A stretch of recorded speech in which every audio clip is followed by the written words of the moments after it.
दोस्तों खान सर की पीडीएफ का जो है लेकर के लिए आ गए हैं श्वसन तंत्र का संपूर्ण जो है थ्योरी क्लास। यदि आप किसी भी कॉम्पिटिटिव एग्जाम की तैयारी कर रहे हैं तो आप जो है इस श्वसन तंत्र का जो है संपूर्ण विश्लेषण खान सर की पीडीएफ का देख करके जाइए। आपको जो है श्वसन तंत्र से एक भी क्वेश्चन नहीं छूटेगा। तो चलिए लेकर चलते हैं पीडीएफ पे और आपको जो है पूरा दिखाते हैं। तो पीडीएफ यहाँ से देख सकते हैं, यहाँ पे दिया गया है और ये देख सकते हैं यहाँ पे दिया गया है श्वसन तंत्र रिस्पिरेटरी सिस्टम। तो श्वसन तंत्र के बारे में संपूर्ण विश्लेषण जानने वाले हैं।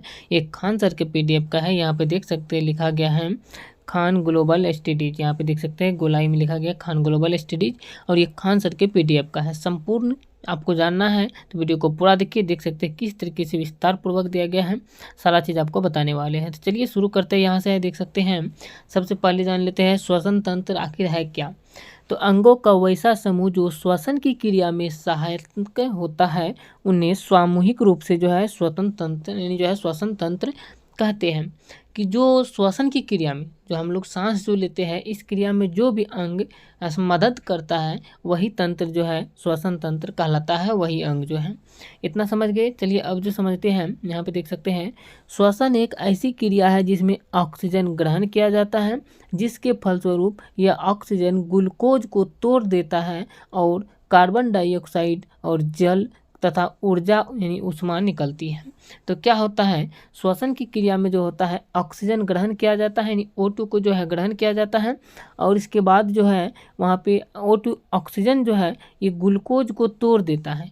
ऑक्सीजन को जब ग्रहण करते हैं तो वो अंदर जा करके ग्लूकोज जो होता है उसको तोड़ करके ये CO2 और H2O में बदल देता है यानी कार्बन डाइऑक्साइड और जल में बदलता है और इसके साथ ही साथ ऊर्जा यानी ऊष्मा भी निकलता है इसके साथ साथ। आगे देख सकते हैं श्वसन तंत्र जो है इसका समीकरण की बात करें तो यहाँ पे दिया गया है, देख सकते हैं श्वसन तंत्र का समीकरण है C6H12O6 प्लस 6O2 और अभिक्रिया का चिन्ह दिया है। इसके बाद लिखा है 6CO2 plus 6H2O plus 686 KCl यानी जो है 686 केल्विन जो है ऊर्जा। यहाँ पे देख सकते हैं CO2 मतलब कार्बन डाइऑक्साइड, H2O मतलब जल होता है और ऊर्जा यहाँ पे दिया गया है, देख सकते हो ऊष्मा। C6H12O6 ये ग्लूकोज का सूत्र होता है और 6O2 ये ऑक्सीजन है, यहाँ पर जो है ऑक्सीजन का O2 सूत्र होता है।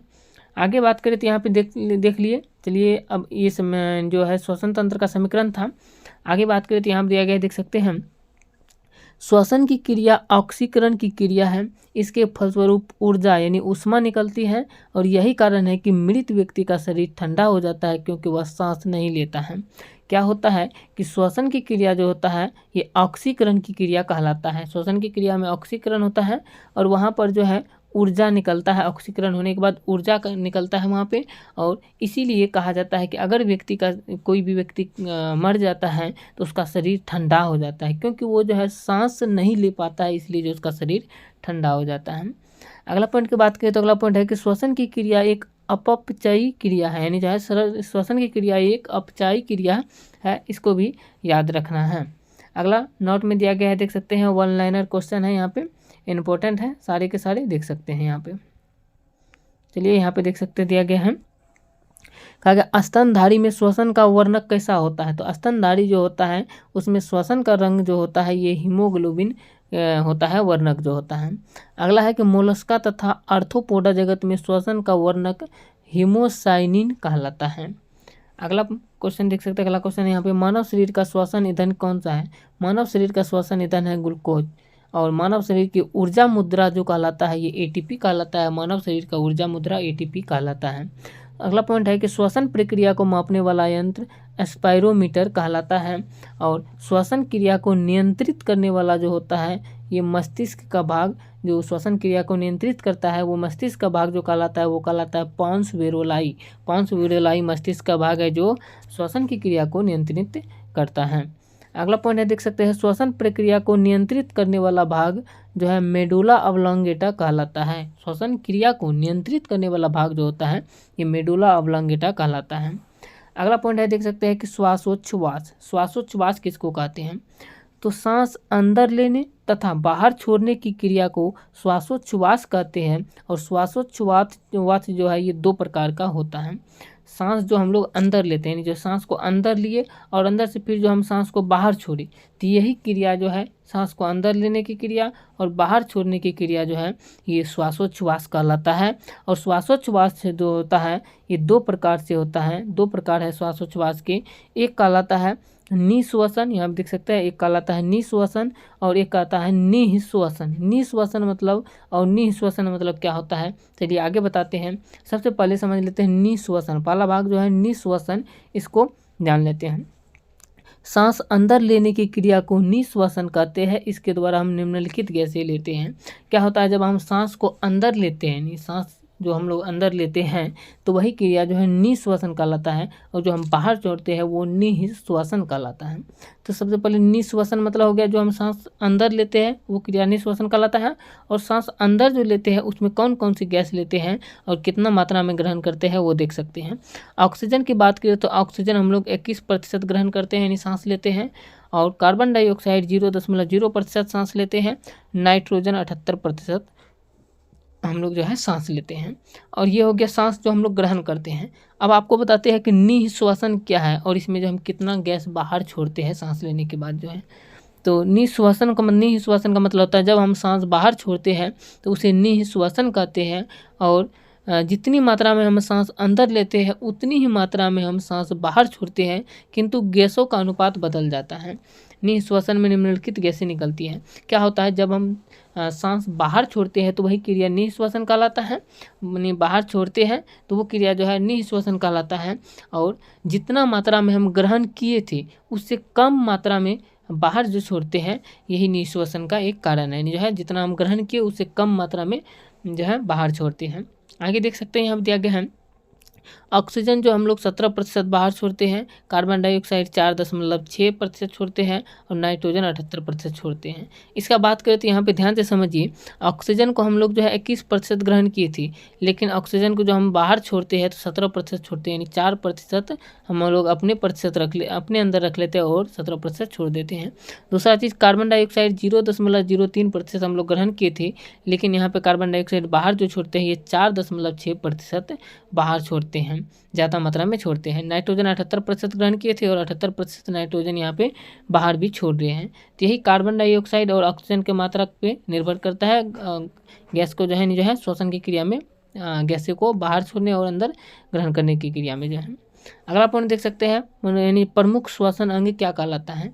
प्रमुख श्वसन अंग के बारे में, श्वसन तंत्र का वह अंग जो श्वसन तंत्र में सबसे महत्वपूर्ण भूमिका निभाता है वो प्रमुख श्वसन अंग कहलाता है। श्वसन की क्रिया में जो होता है जो भी अंग स्वतंत्र यानी जो है श्वसन तंत्र में महत्वपूर्ण भूमिका निभाता है वही जो कहलाता है वो कहलाता है, आप देख सकते हैं श्वसन अंग कहलाता है। श्वसन अंग के नाम देखिए तो पहला श्वसन अंग का नाम है एक कोशिकीय जीव जो विसरण विधि द्वारा श्वसन की क्रिया करता है। दूसरा है जलीय जीव जो गिल्स होता है, गिल्स के द्वारा श्वसन की क्रिया करता है, क्लोम यानी गलफड़ के द्वारा जो मछली सब होता है। तीसरा है कीट जो है ये श्वास नली के द्वारा ग्रहण करते हैं। और टेडपोल यानी मेढक का बच्चा जो होता है ये गिल्स के द्वारा ग्रहण करता है श्वसन की क्रिया। निष्क्रिय मेढक जो होता है, जो बड़ा मेढक होता है वो त्वचा के द्वारा करता है, जो भूमि के अंदर जो पाया जाता है निष्क्रिय मेढक वो त्वचा के द्वारा जो होता है ये क्या कहते हैं श्वसन की क्रिया करता है। और मानव जो होता है ये फेफड़ा के द्वारा श्वसन की क्रिया करता है। केचुआ जो होता है केचुआ ये भी त्वचा के द्वारा श्वसन की क्रिया करता है। जीवाणु ये मीसोसोम के द्वारा श्वसन की क्रिया करता है। चलिए अब आगे बात करते हैं मानव का श्वसन मार्ग क्या कहलाता है। मानव जो सांस लेते हैं और छोड़ते हैं ये श्वासोच्छ्वास कहलाता है, लेकिन ये मानव का श्वसन मार्ग क्या कहलाता है ये जान लीजिए। मानव का श्वसन मार्ग की बात करें तो यहाँ पर दिया गया है, देख सकते हैं यहाँ पे कि मानव जब श्वसन करता है तो वायु जिस मार्ग के अनुसरण करती है उस मार्ग को ही श्वसन मार्ग कहा जाता है। मानव जो होता है ये जब श्वसन करता है तो वायु जिस मार्ग से यानी जिस रास्ता से अनुसरण करता है उसी रास्ता को जो है श्वसन मार्ग कहा जाता है। और श्वसन मार्ग निम्नलिखित है। मानव के श्वसन मार्ग जो होता है ये निम्नलिखित है जो इस प्रकार से दिया गया है। चलिए आपको दिखाते हैं कौन कौन से श्वसन मार्ग हैं। पहला का बात करें तो पहला है देख सकते हैं नासा छिद्र, दूसरा जो है ये है नासिका कपाट, तीसरा है ग्रसनी, चौथा जो है ये है स्वर तंत्र, पांचवा है श्वास नली, छठवां है ब्रोंकाई और सातवां है ब्रोंकियोलोस और आठवां जो है, आठवां है वायु कोष्ठ, ये 8 है और 2 है दिखाते हैं, यहाँ पे देख सकते हैं। 9वां जो है ये है रुधिर कहलाता है और 10वां जो है ये कहलाता है कोशिका। ये 10 जो है यानी जितना भी बताइए अभी 10 तो ये 10 श्वसन मार्ग कहलाता है मनुष्य का। चलिए अब इसके बारे में श्वसन तंत्र जो है इसका चित्र बताते हैं, फिर इसके डायफ्राम के बारे में कुछ चीज़ें बताएंगे, इसके बाद जो है अगला चैप्टर के बारे में बताते हैं। आगे जो है इसी में जो है आगे के पॉइंट कैसे बताएंगे आगे बताते हैं। सबसे पहले यहाँ देख सकते हैं ये मनुष्य का श्वसन तंत्र है, यानी श्वसन तंत्र का जो है चित्र है। और यहाँ पे देख सकते हैं ये मुख गुहा कहलाता है, यहाँ पे श्वसन की क्रिया यहाँ से ग्रहण करते हैं, मुख के द्वारा और नाक के द्वारा जो है ग्रहण करते हैं। और यहाँ से जो आता है ये इस तरीके से आता है और ये फेफड़ा में आता है। फेफड़ा से ये जो है बहुत सारे जो है ब्रोंकोल्स और जो ब्रोंकोल्स कहलाता है, ये सारा चीज़ जो है यहाँ पे दिया गया है। यहाँ पे इस तरीके से जो है श्वसन की क्रिया में ग्रहण करते हैं, यहाँ से ग्रहण करता है, ये फेफड़ा में आता है और फेफड़ा में जो है सांस जो होता है ये ग्रहण करता है। 2 फेफड़ा पाया जाता है, देख सकते हैं, एक इस साइड में है, एक इस साइड में है यहाँ पे। चलिए इसके बारे में थोड़ा डिटेल से समझते हैं। डायफ्राम क्या है, ये जो होता है यहाँ पे देख सकते हैं ये डायफ्राम कहलाता है। यहाँ पर जो इस तरीके से जो है ये डायफ्राम कहलाता है। डायफ्राम महत्वपूर्ण भूमिका निभाता है श्वसन की क्रिया में जो है। चलिए डायफ्राम के बारे में बात करें तो यहाँ पर दिया गया है डायफ्राम गुंबदाकार पेशिया रचना होते हैं, गुंबद के आकार की पेशिया रचना होता है, देख सकते हैं। और यह वक्ष गुहा के नीचे तथा उदर गुहा के ऊपर पाया जाता है। ये वक्ष गुहा के नीचे पाया जाता है, ये वक्ष गुहा ऊपर में हुआ, इसके नीचे में ये पाया जाता है डायफ्राम जो होता है यहाँ पे। अगला बात करें तो यहाँ पे अगला पॉइंट देख सकते हैं, यह एक संयोजी ऊतक का बना होता है डायफ्राम और निःश्वसन में यह 75% योगदान देता है। जब हम लोग सांस बाहर छोड़ते हैं तो उस क्रिया के दौरान जो है 75% ये योगदान देता है डायफ्राम जो होता है। अगला पॉइंट देख सकते हैं, जब हम सांस लेते हैं तो डायफ्राम नीचे की ओर चला जाता है और फेफड़े का आकार बड़ा हो जाता है, जिस कारण फेफड़े में हवा प्रभावित होता है। अगला पॉइंट की बात करें तो जब हम सांस छोड़ते हैं तो डायफ्राम ऊपर की ओर चला जाता है और फेफड़े का आकार छोटा हो जाता है, जिस कारण फेफड़े से हवा बाहर निकल जाती है। अगला पॉइंट की बात करें तो अगला पॉइंट देख सकते हैं, गर्भवती महिलाओं में निःश्वसन में डायफ्राम महत्वपूर्ण भूमिका निभाती है। गर्भवती महिला जो होता है उसमें डायफ्राम बहुत ही महत्वपूर्ण भूमिका निभाती है। आगे देख सकते हैं यहाँ पे दिया गया है चित्र जो दिया गया है, यहाँ पे देख सकते हैं डायफ्राम का चित्र दिया गया है। और यहाँ पर डायफ्राम टूट जाने पर व्यक्ति की मृत्यु भी हो सकता है। अगर डायफ्राम टूट जाता है तो व्यक्ति का मृत्यु भी हो जाता है। अब आगे है नासा छिद्र, नासिका कपाट, ये जो आपको 10 पॉइंट जो बताए थे, यहाँ पे देख सकते हैं ये 10 पॉइंट जो बताए थे, श्वसन मार्ग, नासा छिद्र, नासिका कपाट, ग्रसनी, स्वरयंत्र, श्वास नली, ब्रोंकाई, ब्रोंकियोलेस, वायु कोष्ठ और यहाँ पे 2 जो बताए थे रुधिर और कोशिका। ये 10 अंक के बारे में नेक्स्ट वीडियो में कवर करने वाले हैं। ये वीडियो कैसा लगे आप लोग कमेंट करके बताइए। अगर वीडियो अच्छा लगे तो वीडियो को जरूर लाइक कीजिएगा। मिलते हैं नेक्स्ट वीडियो में, इसका अगला पार्ट लेकर के। अगला पार्ट को आप लोग जरूर देखिएगा अगर पूरा सही तरीके से समझना है श्वसन तंत्र के। तो मिलते हैं नेक्स्ट वीडियो में। जय हिंद।